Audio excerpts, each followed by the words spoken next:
समंदर के बीच अचानक गूंजी गोलियों की आवाज ने एक बार फिर दुनिया की नजरें होर्मुज स्ट्रेट पर टिका दी हैं। भारत के लिए जरूरी तेल और गैस लेकर आ रहे जहाजों पर हुई फायरिंग ने हालात को और ज्यादा गंभीर बना दिया है। ये घटना सिर्फ एक हमले तक सीमित नहीं रही, बल्कि इसके बाद जो हुआ उसने साफ कर दिया कि तनाव कितना गहरा है और हालात कितनी तेजी से बदल सकते हैं। शनिवार दोपहर का समय था जब होर्मुज स्ट्रेट से गुजर रहे भारतीय जहाजों को अचानक ईरान के रेवोल्यूशनरी गार्ड यानी IRGC ने रोक लिया। जानकारी के मुताबिक कुल 14 जहाज भारत की ओर बढ़ रहे थे, लेकिन उन्हें आगे जाने की अनुमति नहीं दी गई। इसी दौरान फायरिंग की घटना सामने आई, जिसने पूरे घटनाक्रम को और गंभीर बना दिया। एक जहाज को गोली भी लगी, जिसमें नुकसान तो नहीं हुआ, लेकिन बाकी जहाजों ने खतरे को देखते हुए अपनी दिशा बदल ली। स्थिति इतनी तनावपूर्ण हो गई कि 13 जहाज फारस की खाड़ी में अलग अलग स्थानों पर लौट गए।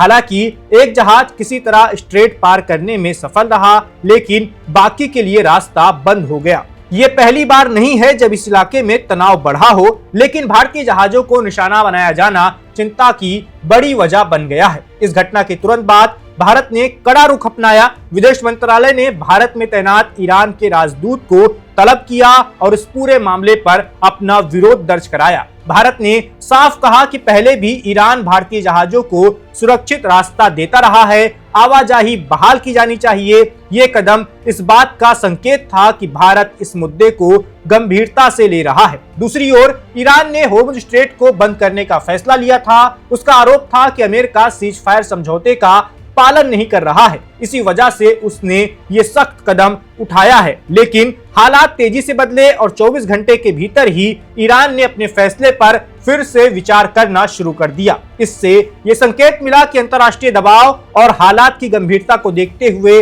वो पीछे हटने पर मजबूर हो गया है। पिछले 24 घंटों में कई बड़े घटनाक्रम सामने आए हैं, जिन्होंने इस पूरे संकट को और जटिल बना दिया है। खबर है कि अमेरिका और ईरान के बीच फिर से बातचीत की कोशिश हो रही है और सोमवार को पाकिस्तान में दोनों देशों की टीमें मिल सकती हैं। हालांकि इस पर आधिकारिक पुष्टि होनी अभी बाकी है, लेकिन ये संकेत जरूर है कि तनाव कम करने की कोशिशें जारी है। उधर अमेरिका ने भी अपनी तरफ से बड़ा कदम उठाते हुए अपने इमरजेंसी ऑयल स्टोरेज से करीब 2.6 करोड़ बैरल तेल निकाल कर बाजार में उपलब्ध कराया है। इसका मकसद साफ है कि अगर सप्लाई पर असर पड़ा तो बाजार को संभाला जा सकेगा। वहीं अमेरिका की ओर से भी ये कहा गया है कि जब तक पूरी तरह समझौता नहीं हो जाता, तब तक उसकी नौसैनिक नाकेबंदी जारी रहेगी। इस पूरे घटनाक्रम ने एक बार फिर ये दिखा दिया है कि होर्मुज स्ट्रेट सिर्फ एक समुद्री रास्ता नहीं, बल्कि वैश्विक अर्थव्यवस्था की धड़कन है।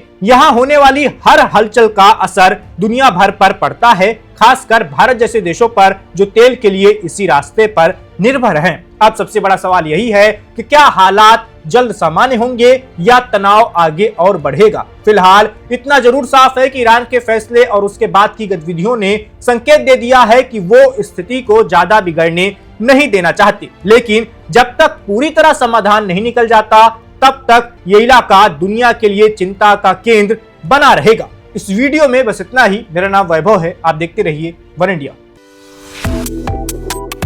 Subscribe to One India and never miss an update. Download the One India app now.